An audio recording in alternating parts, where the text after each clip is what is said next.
Meena Kaushik life style में आज हम घुटनों की दर्द की समस्या को लेकर चल रहे हैं। और सबसे बड़ी बात यह है, जिसमें ये मेरा व्यक्तिगत अनुभव है, जब मैं कार्टिलेज फटने के बाद घुटने के दर्द में घर पर लाचार हो गई थी, बाथरूम तक जाना मुश्किल था, तब मैं अपनी डॉक्टर कैसे बनी और कैसे मैंने लेटे लेटे मात्र कुछ बॉडी के मूवमेंट से और हर्बल टी सुबह सुबह खाली पेट पीकर, मेथी जीरा पानी पीकर अपने आप को खुद फिट किया, बिना किसी डॉक्टर बिना किसी दवाई के। शुरुआती दौर में जो मेरा एक्सपीरियंस था डॉक्टरों के साथ, वो बहुत ही खट्टा था। 12 साल पहले ही मुझे घुटनों को रिप्लेसमेंट के लिए बोल दिया गया था, लेकिन मैंने अपना निर्णय लिया और कहा कि मैं प्राकृतिक रूप से अपने ही मूवमेंट और अपनी ही मेहनत से मुझे ठीक करना है। मुझे अपने बच्चों के साथ खेलना है, चलना है, और वो भी स्वाभाविक रूप से। और किस तरीके से मेरी उस निर्णय शक्ति ने सब कुछ ऐसे चमत्कार हुआ जब मैं ठीक हुई, तो सचमुच मुझे हैरत हो रही थी कि मैंने यह जंग कैसे लड़ ली, वो भी लेटे लेटे, और या सुबह थोड़ा सा मेथी जीरा का पानी कंटिन्यूस पीकर। दोस्तों, मैं चाहती हूँ आप मेरे इन अनुभवों को सुनिए। मैंने इस पर वीडियो बनाया है, और जो मूवमेंट मैंने किए, अगर वो जानना चाहें तो मैं उस पर भी वीडियो बनाकर आपको भेज दूँगी। लेकिन फ़िलहाल तो मैं आपके बीच हूँ, स्वस्थ हूँ, और जो चमत्कार मेरे साथ हुआ है मेरे मूवमेंट और मेरे निर्णय शक्ति से, उस पर मैं खुद भी हतप्रद हूँ। इतना हल्का फुल्का चलती हूँ, कभी कभी लगता है हल्का पैर रखूँ डर के याद आ जाती है, लेकिन नहीं, अब मैं बिल्कुल हवा की तरह बातें करती हूँ, हर जगह घूमती हूँ। स्ट्रेचिंग और मेरी निर्णय शक्ति का कमाल देखिए। मीना कौशिक लाइफ स्टाइल में आपका स्वागत है। नमस्कार प्रिय मित्रों, मैं आपसे अपने अनुभव साझा करके और समाज के तमाम पक्षों को आपके सामने रख रही हूँ। आपका सहयोग मिल रहा है, आपसे बातचीत हो रही है, और मुझे बहुत अच्छा लग रहा है कि तमाम विषय पर आपकी दिलचस्पी मेरे मीना कौशिक लाइफ स्टाइल में आई है, और हम अच्छा मार्गदर्शन लोगों को कर पा रहे हैं। और जब हम मार्गदर्शन करते हैं तो समाज की तमाम समस्याओं को, वह छोटी हो या बड़ी, उसको अपना लगाकर बात करते हैं कि वह समस्या हमारी है। कुछ कॉमन समस्याएं होती हैं, कुछ बेसिक समस्याएं होती हैं, कुछ हमारे व्यवहार संबंधित होती हैं, जो हम व्यवहार से अपने आप को चेंज करके अपने घर को स्वर्ग बना सकते हैं। और कुछ ऐसी होती हैं कि हम बिना कुछ सोचे समझे चले जाते हैं, और हम उस पर कोई निर्णय नहीं लेते, और उसका रिजल्ट विपरीत होता है। ऐसी ही एक समस्या है, आम समस्या। क्या आपके सामने भी है कि आपके बेटे की पत्नी, बहू, या घर में जो भी दौरानी, जिठानी, देवरानी, कोई भी हो सकता है, आपकी बहू का लगाव ससुराल में और पति और अपने बच्चे की तरफ ना होकर अपने मायके की तरफ ज़्यादा है? क्या आपको यह कभी कभी लगा कि हमारी बहू हमें इग्नोर करती है, और जब तब वह अपने मायके की तरफ ही भागना चाहती है, उसका जन्मदिन हो या कोई भी छोटी से छोटी, वो आपके बीच में और अपने पति के साथ रहना अच्छा महसूस नहीं करती, और उसके कदम मायके की ही तरफ भागते हैं? मायके, तो इस मुद्दे पर हम चर्चा कर रहे हैं। और अगर ऐसा महसूस करते हैं कि आपकी बहू का लगाव आपके मायके की तरफ है, तो यह पोस्ट आपके लिए। अब हम करना चाहेंगे, अभी तक हम शब्द जोड़ रहे हैं बहू, लेकिन जो हमारी बेटी है कल वो बहू बननी है, या हम घर में शादी करके आए थे तो हम भी कभी बहू थे। समय परिवर्तित हुआ है, संयुक्त प्रणाली टूटी है, एकल परिवार की प्रथा शुरू हुई है ग्लोबल। ऐसे में हमें अपनी बुनियाद को अगर हम छोड़ दें और सीधे मकान बना लें, तो वो मकान खोखला होता है और गिर जाता है। और जिसकी बुनियाद ही ना हो, उससे हम क्या उम्मीद कर सकते हैं।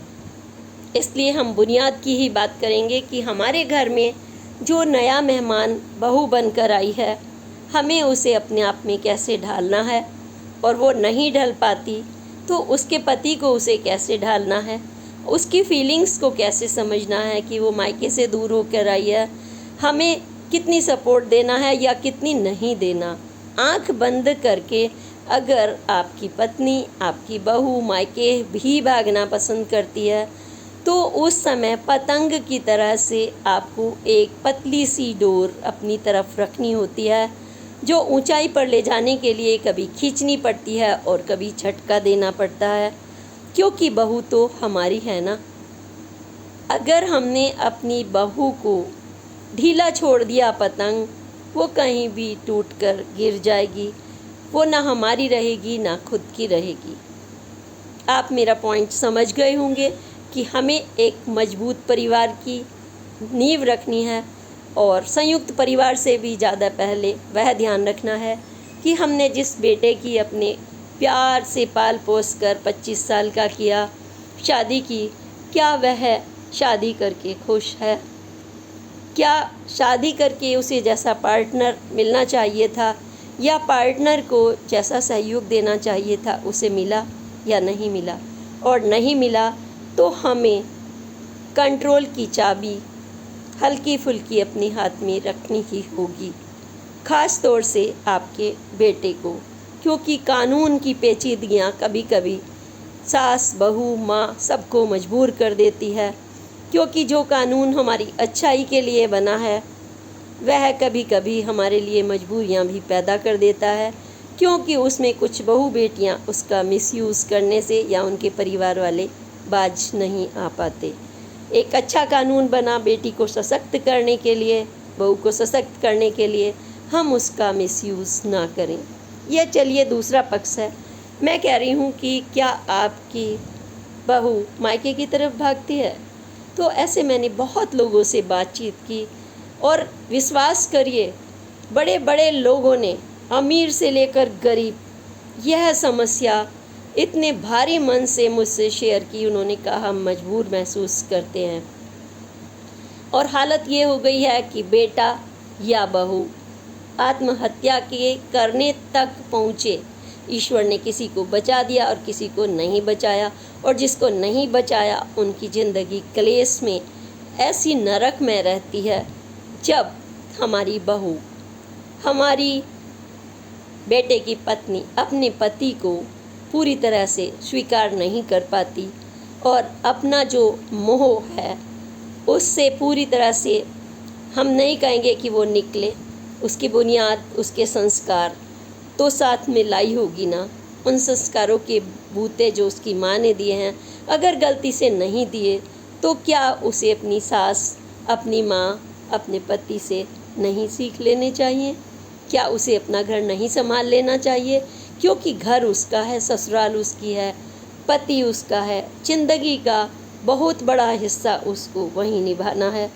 तो आपकी माँ ने, मैं बहू को कहूँगी, आपकी माँ ने आपको एक दायित्व दिया है, जाने अनजाने कहा नहीं, लेकिन आपको किसी को सौंपा है। एक पति आपको दिया है जो आपके लिए आजीविका भी रखता है, सुरक्षा का ध्यान भी रखता है, एक घर, प्यार, संसार, स्नेह सब कुछ देता है, तो फिर उसका ध्यान रखने कौन आएगा? लड़के की माँ को पहले ही आप अलग कर चुके होते हैं, एकल परिवार में साथ नहीं रहना है तमाम परिस्थितियों को, क्योंकि आप उनके खाने, उठने, बैठने और समय से उठने में साथ नहीं दे पाती। आपको उनकी आदतें अपनी माँ जैसी नहीं लगती, और आप पति के साथ रहना चाहती हैं, और कुछ दिनों में धीरे धीरे आपको वह पति भी बुरा लगने लगता है। लड़ाई झगड़ा, मारपीट, और आपके एकल घर में आपकी माँ की एंट्री, आपके भाई की एंट्री, आपके बहनों की एंट्री, और आपके मायके के सभी लोगों की एंट्री, और ससुराल वालों की सबकी एंट्री बंद हो जाती है, लगभग बंद हो जाती है, उनका दखल ख़त्म। तो मैं जो अगर नाम लेना चाहूँ तो नाम भी ले सकती हूँ, लेकिन उनकी निजी बातें हैं इसलिए नाम नहीं लूँगी, कॉमन करके ही बताऊँगी। शादी होती है एक पढ़े लिखे दिग्गज परिवार में, लड़की की शादी होती है, लेकिन बहू पहले दिन ही जब सब लोग उठ चुके हैं, पूरा घर परिवार संसार बैठा हुआ है, रिश्तेदार आए हुए हैं, सब लोग उठ चुके हैं, नहा चुके हैं, लेकिन हमारी नई नवेली दुल्हन को कहा जाता है नहा लीजिए, तो वो पहले ही दिन कहती है पहले ये नहाएंगे।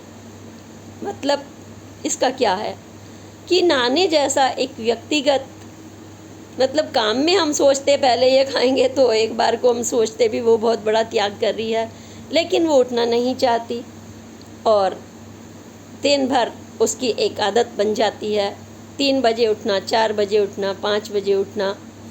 और पति की नाइट ड्यूटी है, काम शुरू हो गए हैं, तो फिर रातों को भी बहू सो रही है, और जब पति दिन में आया है तब भी जब वह खाने के लिए समय आता है या चाय का, तो वो जब सारी दुनिया उठती है तो उसके सोने का समय है, तो उसके खाने का समय भी डिस्टर्ब हो चुका है।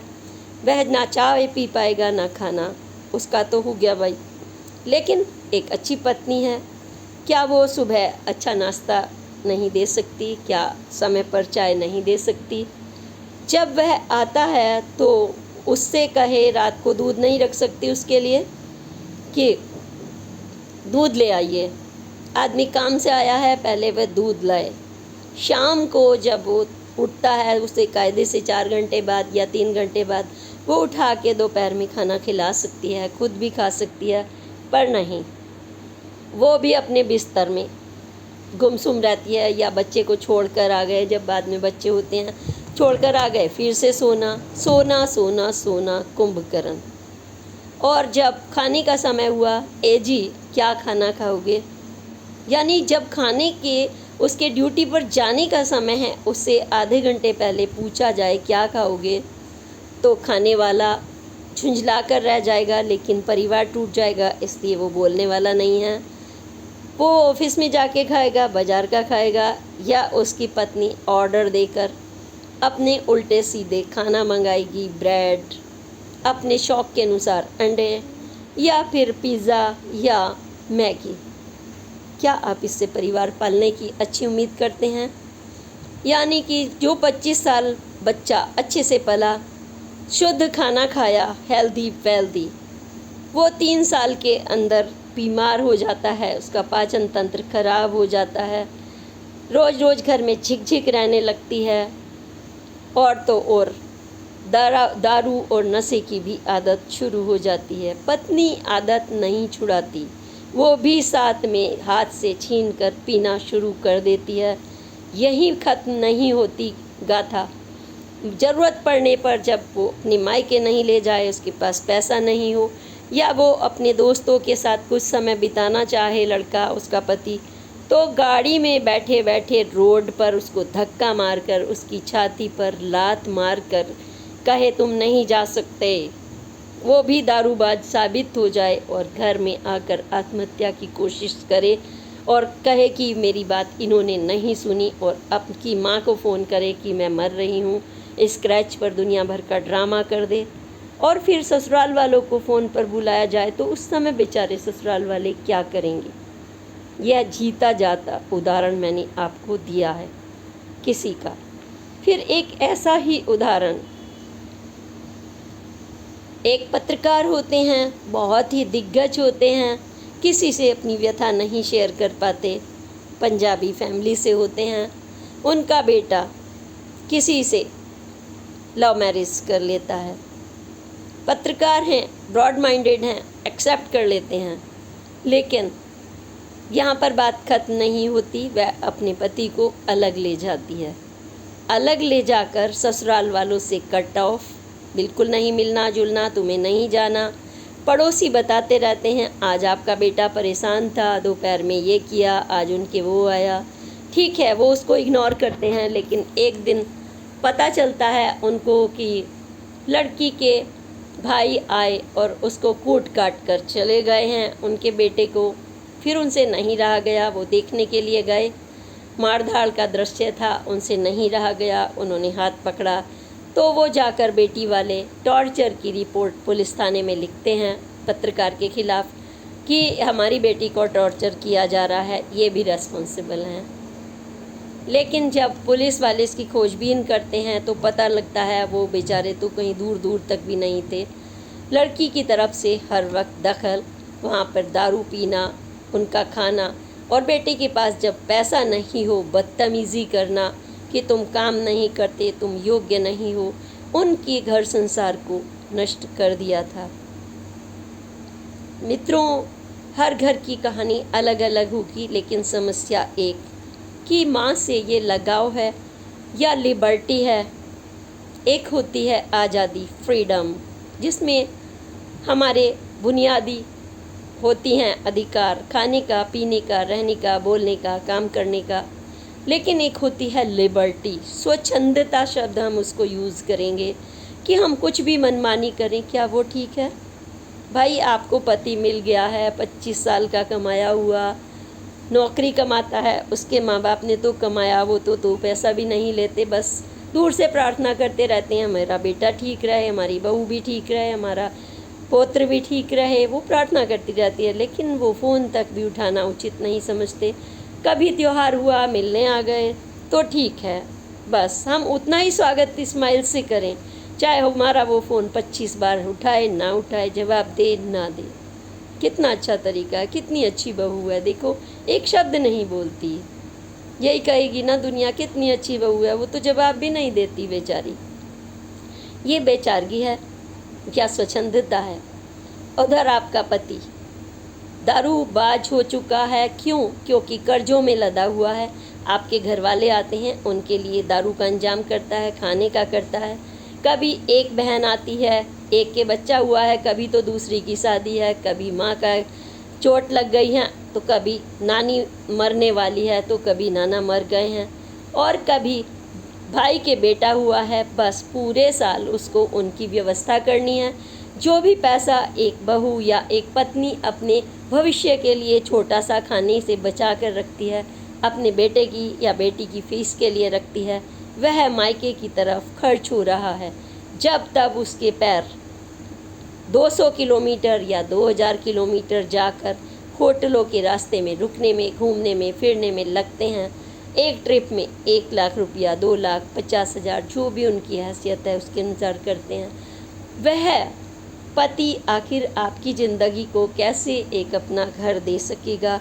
ज़िंदगी भर किराए में रहना या ज़िंदगी भर उसका शरीर काम दे, यह मुमकिन नहीं। प्राइवेट नौकरियों में धक्के खाना, आज यहाँ है कल वहाँ, आज इधर है वहाँ। पत्नी अकेले बच्चे के साथ रह रही है, जो मैं उदाहरण आपको दे रही हूँ, लेकिन उसमें माँ आएगी, बहन आएगी, ससुराल वाले तो एक फ़ोन भी नहीं कर सकते कि हमारा पोता कैसा है, उसको देखने के लिए बुला भी नहीं सकते। कितनी मजबूरी है। और जब वो मरने का ड्रामा करती है तो सबसे पहले उन्हें ही फ़ोन करती है उसकी माँ। क्यों? क्योंकि आप अपना घर नहीं संभाल रही हैं। क्यों किसी की आपको ज़रूरत पड़ी? और ज़रूरत थी तो आपने पहले उनकी बातें क्यों नहीं सुनी? देर नहीं हुई है, कभी भी सुन सकती हैं। आप इस मोह को, अंध मोह को छोड़ दीजिए। आप मत करिए दुर्योधन वाला मोह। आप सीखिए कि किस तरह से पांडवों के पास कुछ भी नहीं था और उन्होंने स्वर्ग तक में एंट्री रख दी। एक पत्नी चाहे तो अपने पति की दुनिया को सुंदर सजा संवार सकती है, अपने बच्चे को अच्छी ज़िंदगी दे सकती है। लेकिन एक और उदाहरण है, वो क्या करती है सुनिए।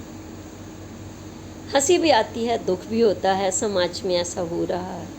हंसी इसलिए आती है कि बुद्धि का दिवालियापन, दुख इसलिए हो रहा है कि वे अपनी घर संसार को तोड़ रही हैं।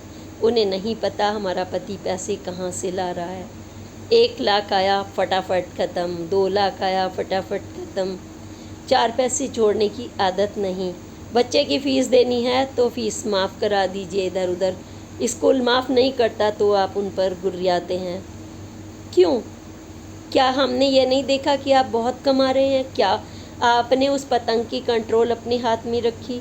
जब आपने 1 लाख रुपए पत्नी के हाथ में दिया, 2 लाख दिया, हर त्योहार पर ज्वेलरी दी, तब क्या आपने ये नहीं सोचा कुछ थोड़ा सा बचाकर अपने ही परिवार के लिए, अपनी ही पत्नी के लिए बिना बताए जोड़ नहीं सकते। वो चोरी नहीं है मित्रों, वह अपनी पत्नी और बेटे की सुरक्षा के लिए एक एक जैसे चींटी पैसा बचाती है, वो आपको मजबूत करना होगा। चींटी भी तो ध्यान रखती है, वो बरसात में कहाँ से खाएगी? आप क्यों नहीं रख सकते? तो वह जाती है, अपने पति से कहती है कि मुझे 25,000 रुपये मैं इसमें से खर्च कर लूँ, जो वो उसे देता है। वो ले जाती है अपनी बहन के साथ, अपनी माँ के साथ सरोजनी नगर में पहले वो बड़ी दुकान पर घूमती है अपने माँ के लिए, जो लगभग अधेड़ उम्र की है, उसके लिए सूट दिलवाती है, स्विमिंग सूट दिलाती है, गाउन दिलाती है, ट्रैक सूट दिलाती है। जिसने ज़िंदगी में ट्रैक सूट ना देखा हो, मम्मा तुम अच्छी नहीं लगती, ब्यूटी पार्लर ले जाती है। और फिर जनपद पर बहुत सस्ता है, फिर वो अपना दिमाग दौड़ाती है, क्योंकि उसको खर्च का कैसे मैनेज करना है, एक मूर्खता वाला मैनेज करने का। इसलिए कहना पड़ेगा कि हाँ, ये क्या है कि आपने ट्रैक सूट पर 8,000 लगाए और अपने मासूम बच्चे के लिए 5 साल के जनपद से फटी 50 रुपए की निक्कर, 50 की जीन्स, 50 का टी शर्ट। यानी कि जिस पति ने कमाकर आपके हाथ में 2 लाख रुपए रखे, 1 लाख रखा, उसका बेटा फटे हुए कपड़े पहनेगा और वो एक टी शर्ट 2 साल पहनेगा खुद, और आप अपने पति का अच्छा ब्रांडेड लाया हुआ टी शर्ट जो वो नौकरी में जाता है, आप पहनकर खड़ी हो जाएंगी, जिस पर आपके दाग धब्बे लग चुके होंगे घर में। लेकिन आप ना पति का ध्यान रख रही हैं, ना बच्चे का, माँ का आपने ध्यान रख लिया, बड़ी अच्छी बात है। लेकिन आप अपनी पॉकेट के अनुसार तो ध्यान रखेंगी। जब आप अपने बेटे के लिए सरोजनी नगर की कटी फटी चीज़ ली है, पुरानी ली है या सस्ती ली है, तो आप उसके लिए भी ऐसा ही लेकर वो पैसे बचा सकती थी कि आड़े वक्त में, जब आड़ा वक्त आया, नौकरी छूट गई और आपके पास बैंक क्रेडिट कार्ड वाले आने लगे, तो आपको कोई मतलब नहीं है, वो टेंशन में है, आप नहीं हैं। और वो कहीं से भी उधार लगता है, मैनेज करता है, किसी भी नौकरी को पकड़ता है, कुछ भी झेलता है, हिंदुस्तान के इस कोने से कोने तक भटकता है। आप अकेले रहकर खाती हैं और मौज करती हैं, दारू उड़ाती हैं, खाना उड़ाती हैं, जो आपका मन करता है वो करती हैं। लेकिन आपके हाथ में 4 पैसे नहीं कि अपने पति के लिए मदद कर सकें। आप अपनी उस बहन और माँ से 10,000 रुपये मांगती हैं, जिस पर आप हज़ारों रुपए उड़ा रही थी। उधार मीन्स उधार। आप 1 हफ्ते बाद ही कहती हैं मुझे अपनी बहन का पैसा लौटाना है। क्या उधार है, क्या मदद है, आप सोच लीजिए। सबसे पहले वह उसी का लौटाती है, और उसकी माँ, उसकी बहनें समझदार हैं, वो इतनी मूर्खता नहीं करती, क्योंकि हर व्यक्ति की अलग नेचर होती है ना। वो उसे समझाती हैं माल फ्री का है, दूसरे का लड़का कमा कर दे रहा है, जोड़ ले बेटा जितना जोड़ना है, ये तो दारू पीता है, ये भी सिखाती हैं। ससुराल में कुछ मत देना, अब जो वो माँ थी वो पराई है, उस पर ध्यान नहीं देना, उसको पैसे ना दे किसी भी तरह से, ध्यान रखना, बैंक बैलेंस पर ध्यान रखना, सारे पैसे अपने पास रखना, अच्छी सीख। लेकिन वो अपने ऊपर अप्लाई नहीं कर रही। नतीजा, कई वर्षों से वह अपनी पत्नी से अलग दूर रह रहा है, कभी इधर कभी उधर। दारू में दुनिया, जो उसका 80 किलो वेट था वो 52 पर पहुंच चुका है।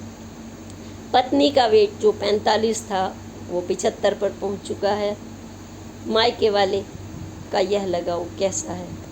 एक अन्य कहूँगी, एक मालन की लड़की, भाई बहन, अच्छे घर में ब्याह दी जाती है, मेडिकल स्टोर है, बस उसको लगता है यहाँ तो मौज मस्ती ही है, लेकिन वह भी अपने सास के साथ रहना पसंद नहीं करती, किराए पर रहती है। जब उसके घर वाले वहाँ जाते हैं मिलने जुलने, कहीं देखें हमारा बेटा कैसा है, तो उनके सूखे हुए कच्चे निक्कर छत पर पड़ी हुई है, अकड़ी हुई कट्टे की तरह, कोई उन्हें देखने वाला भी नहीं। सोना और खाना, सोना और खाना। भाई को लाकर रख लिया मेडिकल स्टोर पर, अगर समझाने का संकेत दिया तो नहीं, वो हमारा भाई है। जब दुकान पर सब कुछ लूट पीट चुका, खाली हो गई, तब गंजे के हाथ में क्या बाल आएंगे। तब पता चला कि उसकी नौकरी भी गई, और किस किस तरह से उसके पति को फिर कुछ अन्य काम ढूंढना पड़ा। मेडिकल स्टोर को तबाह करके उसको चैन नहीं मिला। ऐसी पत्नियां घर में खाना नहीं बनाना, पति का ध्यान नहीं रखना। मैं ये नहीं कहूँगी, फिर से कहूँगी कि जिस माँ ने पाला है उससे प्यार करिए पूरी तरह, लेकिन उसने जो दायित्व दिया है उसे समझिए। आपकी माँ भी तो दायित्व निभा रही है अपने घर परिवार का। उसने बहनों की शादी की है, वो अपने पति के साथ रह रही है, अपने बेटे के साथ रह रही है। फिर आप अपने बेटे को छोड़कर मायके बार बार कैसे चल देती हैं 5 साल के बच्चे को? जब उसे नहलाने की बारी आती है, सुबह स्कूल भेजने की, तो उसे आप बाथरूम में भेज देती हैं और ठंडे पानी में नहाओ या गर्म में, उसे जुकाम क्यों रहता है? उसकी बॉडी पर मच्छर काटे हुए हज़ारों निशान क्यों हैं? क्योंकि आप उसका ध्यान नहीं रख रही। आप उसे एक मैगी उबाल कर कच्ची पक्की रख देती हैं और वो रोज़ मैगी खाकर स्कूल जाता है। ये तो यही खाता है, दलील ये। या फिर कुछ नहीं हुआ तो ब्रेड अंडे। क्यों भाई, आप खाना कुक नहीं कर सकती? सोने में व्यथा, कौन से कुंभकर्ण की बेटी हो आप? तो समझने का मुद्दा यह है, इन एक्सपीरियंस से आपके भी अपने अलग अलग एक्सपीरियंस होंगे। और मैं यहीं की बात नहीं कर रही, एक बहुत बड़े जाने माने बिजनेसमैन की बात कर रही हूँ, नाम नहीं ले सकती, वो बहुत बड़ा ख़ानदान है। वो उनकी बहू को भी अपने मायके से लगाओ मीडियम घराने की हैं और उनका उच्च घराना करोड़ोंपति, सैकड़ों गाड़ियाँ। आप सोचिए, वो अपने पोते को वहाँ नहीं भेजना चाहते 1 महीने की लंबी छुट्टी पर मायके में। गर्मी में रहेगा, सर्दी में रहेगा, बरसात में रहेगा। समझाती हैं बहू को, बेटे 2-3 दिन बाद जल्दी आ जाना, पर नहीं, उसको वहीं रहना है, लिबर्टी चाहिए। उसको बेटे को भी ले जाना है, ननिहाल रहेगा, कुछ सीखेगा। और वह महसूस कर रह जाते हैं कि हमारे बेटे को जब आकर देखते हैं बीमार है, काला पड़ गया है, जुकाम है, मच्छरों ने काटा हुआ है, वो भी मजबूर हैं। यहाँ पर सवाल यही है कि हम खुद समझें। अगर बहू नहीं समझ रही है तो पति को तो समझना ही पड़ेगा कि वह पैसा उसको कितना दे, और जब तक उसके इशारों पर जिन्न की तरह नाचकर, गाड़ियों में बैठकर या बैठाकर या एयरप्लेन से जब तक मायके ना पहुंच जाए और उसे खुश करने के लिए वो उसका जिन्न ना बन जाए, बल्कि अपनी गरिमा रखे, पैसों से भी अपने को सशक्त रखे, ताकि वह अपनी बहू, बेटे, बच्चों को सुरक्षित रख सके। कल जब वह बुरी स्थिति में हो, बीमार हो, नौकरी नहीं हो, मायके वाले काम नहीं आएंगे। थोड़ी मदद कर सकते हैं, वो भी कोई कोई, सब नहीं कर सकते।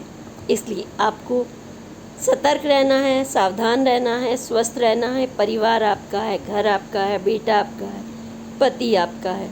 समझिए, हम तो बस समाज की समस्या आपके सामने आईना बनकर रख सकते हैं। इन उदाहरण को 1 या 2 को नहीं, हज़ारों को खंगालिए कि जब आपकी जेब खाली है, जबकि आपके हाथ में चावल नहीं थे, क्या आपकी माँ आपको देकर गई? जितने दिन आप खाली रहे, क्या आपकी माँ आई? क्या आपका भाई आया? क्या आपकी बहनें आई? क्या कौन आया आपके पास? नहीं आया। आपने अपनी ही माँ से 10,000 रुपये लिए।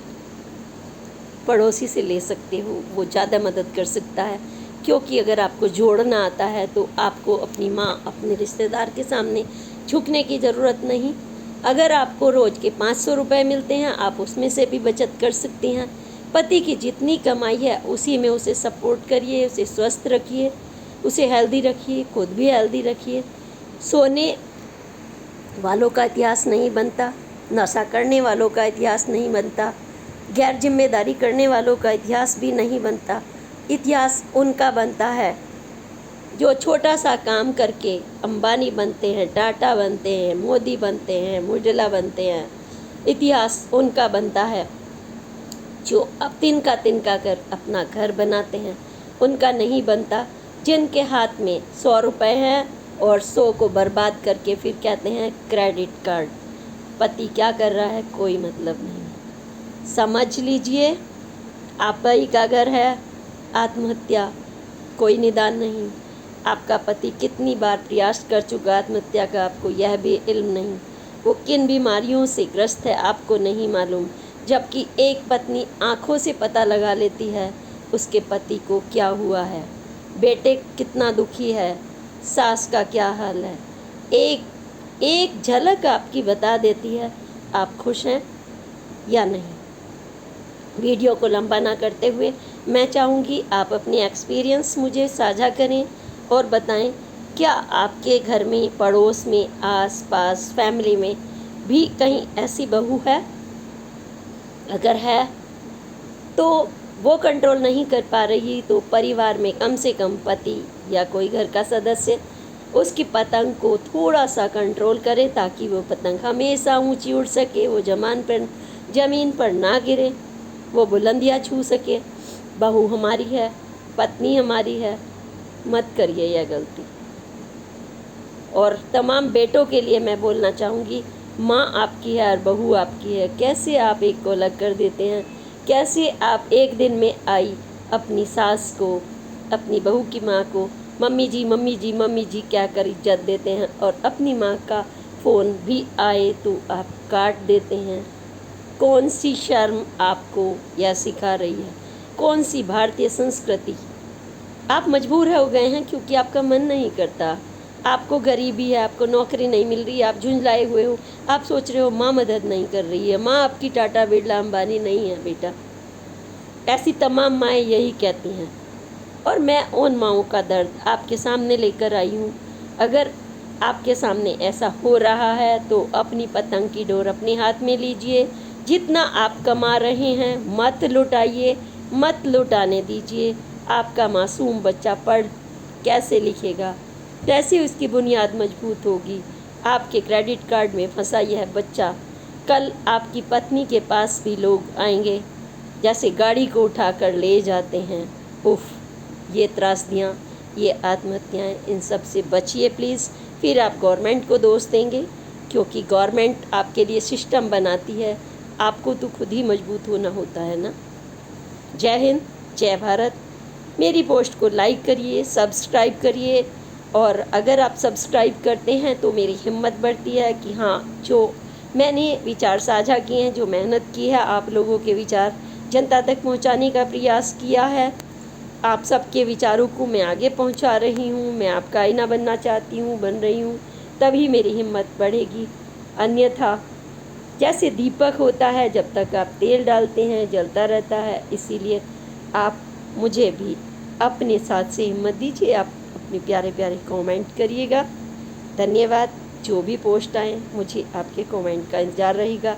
मैं सोचती हूँ आप फटाफट पूरी पोस्ट देखेंगे और इसके एक एक बातों को पढ़कर मुझे बताएंगे मैं कहाँ गलत हूँ, कहाँ सही हूँ, मैंने क्या अच्छे से आपकी बातें शेयर की हैं या नहीं की है, या कुछ आप इसमें और ऐड करना चाहते हैं। नमस्कार, जय हिंद, प्रणाम, जय भारत। अपने पैरों को छुआ। हमने 100 टाइम्स अपने दोनों अंगूठों को हाथ से छुआ और छूने के बाद आपको लगा कि हमने 100 कर लिया है और हम और 100 कर सकते हैं, वो भी कर लीजिए। आपकी साइड्स पर असर पड़ेगा, अपर बॉडी आपकी एक्टिव होगी, आपकी चेस्ट फ्री होगी, आप बहुत मजबूत महसूस करेंगे, आपका गला साफ रहेगा, आपका बोलना, आपका पाचन तंत्र पूरी तरह से फिट होगा। फिर हम बैठे ही बैठे, जिस मुद्रा में बैठे हैं वैसे ही सेम दोनों पैर फैलाकर, और आपकी जो हाथ है जैसे आपने चक्की पकड़ी हुई है या किसी दोस्त ने सामने से पकड़ लिया है, आप इस तरीके से आगे पीछे चक्की चलाएंगे गोल गोल। ऐसे आप गोल गोल चक्की चलाएंगे 40 टाइम एक बार, फिर एंटी क्लॉकवाइज 40 टाइम एक बार, दोनों हाथों से आगे करके वो चक्की आप चलाएंगे। आप चक्की चला रहे हैं, हमारी मम्मियाँ, हमारी दादी, नानी, सब लोग अपने को ऐसे ही फिट रखते थे और काम भी करते थे। आज इस तरीक़ा का काम नहीं होता, आज ऑफिस में है या कम बॉडी को एक्टिव रखने वाले काम हैं, इसलिए हम लोग डल हो जाते हैं। तो वो मेहनत का ज़माना था, वो वैसे ही एक्टिव रहते थे, इसलिए उम्र भी ज़्यादा हुआ करती थी। और अब तो 40 के बाद ही कहने लगते हैं कि घुटनों में दर्द है, पेट में दर्द है, चला नहीं जा रहा है, कमर में दर्द है, ये सब चीज़ें। तो अब हमने ये बैठने की एक्सरसाइज जो मूवमेंट है आप कर रहे हैं, इसके बाद हमने बैठे बैठे ही क्या करना है, तितली के आकार में थोड़ी सी पैरों को पीछे खींच के बैठा, दोनों हाथों से पकड़ा और तितली की तरह से हम उठते हैं। उसके बाद 10, 20, 30, 40, 50 जितना आप कर सकते हैं वो कीजिए। फिर हम थोड़ा सा पीछे होते हैं और साइड होते हैं। अब हम पूरी तरह से ठीक हो गए हैं। मान लीजिए 15-20 दिन में हमें लगा अरे हमारे तो घुटने ठीक हो गए, हम तो चलने भी लगे। इसमें आप पर डिपेंड करेगा आपका कितना करेक्ट कर रहे हो। आपको झटका नहीं देना है, आपको सीधे ज़रूर रखनी है अपनी बॉडी के मूवमेंट। ये ढीला ढीला डालोगे तो कुछ नहीं होगा, बॉडी खींची हुई होनी चाहिए। आप ओम की मुद्रा भी कर रहे हैं तो आप सीधे बैठकर करेंगे, बिल्कुल सीधे। आपकी पोस्चर खराब नहीं होनी चाहिए, तभी आपकी जो प्राणवायु है अंदर जाती है और जो ऑक्सीजन हम ले रहे हैं अच्छे से लेकर, और हम कार्बन डाइऑक्साइड जो हमारी जो बेड वो होती है वो निकालते हैं सांस इस तरीके से। तो हमने क्या करेंगे, एक रॉड लेंगे। अगर हमें और भी टोन अप करना है, एक रॉड पीछे कंधे पे रखेंगे और अपने साइड्स को करने के लिए 1 2 पूरा ऐसे बैंड होंगे। 1 हाथ में अगर हमने ऐसे फैला रखे हैं और ऐसे 1 2 3। और जब बैठे बैठे एक और मैं मिस कर गई, वो है जैसे हम दही से बिलोनी, हमारी माँ पहले ज़माने में बड़ी सी एक हांडी होती थी और उसमें एक बिलोनी होती है, उसमें रस्सी बंधी होती है, उससे ऐसे ऐसे ऐसे करके खींचते हैं। आपको 100 टाइम्स या 200 टाइम्स वो खींचना है। आपकी जो ये बॉडी है, अपर बॉडी थाई से लेके यहाँ तक की, वो पूरे बेलने की तरह से ऐसे ऐसे हिलेगी और आपका पूरी बॉडी का मूवमेंट होगा।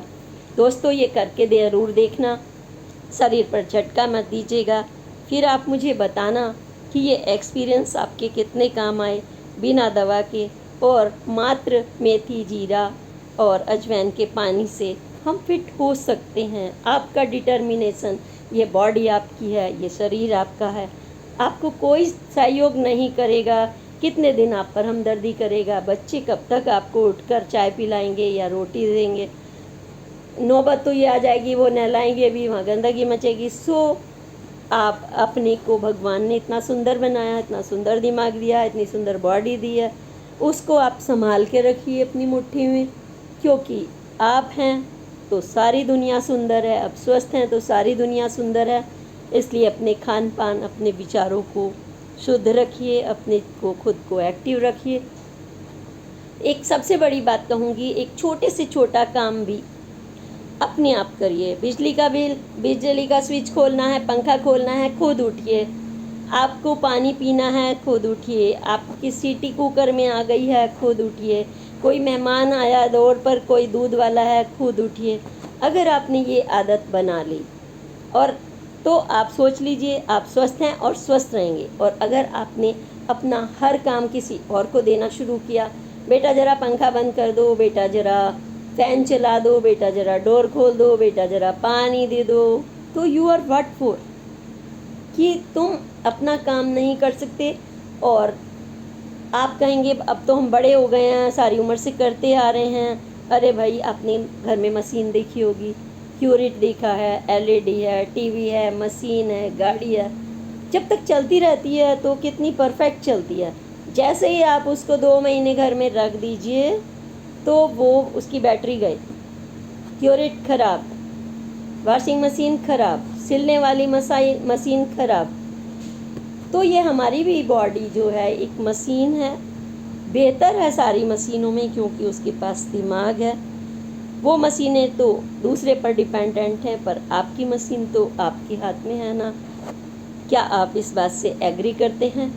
क्या आप मेरी तरह से बिना दवाई के ठीक होना चाहते हैं? और वो जो मैंने मैजिक वाटर बताया वो पीकर आप 1 या 2 नहीं, कम से कम 1000 बीमारियों को अपने से दूर रख सकते हैं। ना आपको माइग्रेन होगा, ना पेन होगा, ना आपको कमर दर्द होगा, ना घुटने का दर्द होगा, ना और तो और आपको फीवर तक भी नहीं होगा। आपका पाचन तंत्र, आपके फेफड़े मजबूत होंगे। और जब वह आप मशीन लेटे लेटे और बैठे बैठे चला रहे हैं अपनी बॉडी की, सबसे बाद में आपको एक काम ज़रूर करना है, जीरा पानी पीने से पहले जब वो आपने मूवमेंट करनी है उसमें आपको ओम ज़रूर करना है, सीधी मुद्रा में ओम।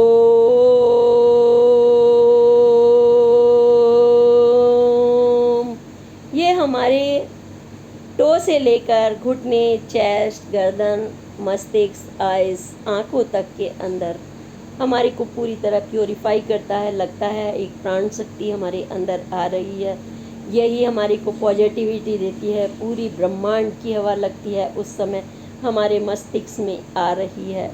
ब्रह्मा विष्णु महेश सभी का आशीर्वाद हमें मिल रहा है, हम इतना हल्का महसूस करते हैं। आप विश्वास करिए, अगर आपने मात्र ओम भी कर लिया बैठकर 15 मिनट, तो भी आपकी पर्सनैलिटी इस तरह से चमकेगी कि सामने वाला आपसे उफ नहीं कर पाएगा। आपके हाथ में है मित्रों।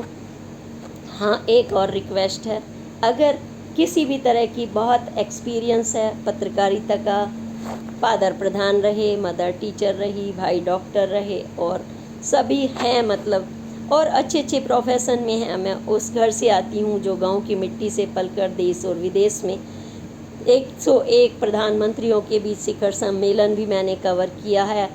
तो मैं मंचों पर भी 4 घंटे 5 घंटे कंटिन्यूस बोल सकती हूँ किसी भी विषय पर। यह है घमंड की चीज़ नहीं, यह हमें तब आता है जब हम छोटे से लेकर बड़े तक सबको बराबर का समझते हैं।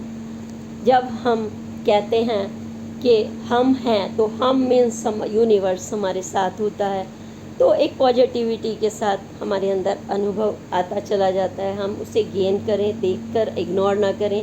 चाहे हम टीवी से सीखें, चाहे हम आम दुनिया से सीखें, हम जो भी सुन रहे हैं अच्छा या बुरा, उससे हमें सीखना है और आगे बढ़ना है।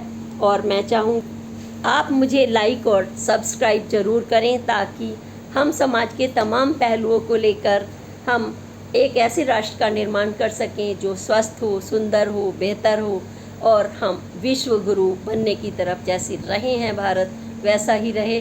जय हिंद, जय भारत, प्रणाम, नमस्कार।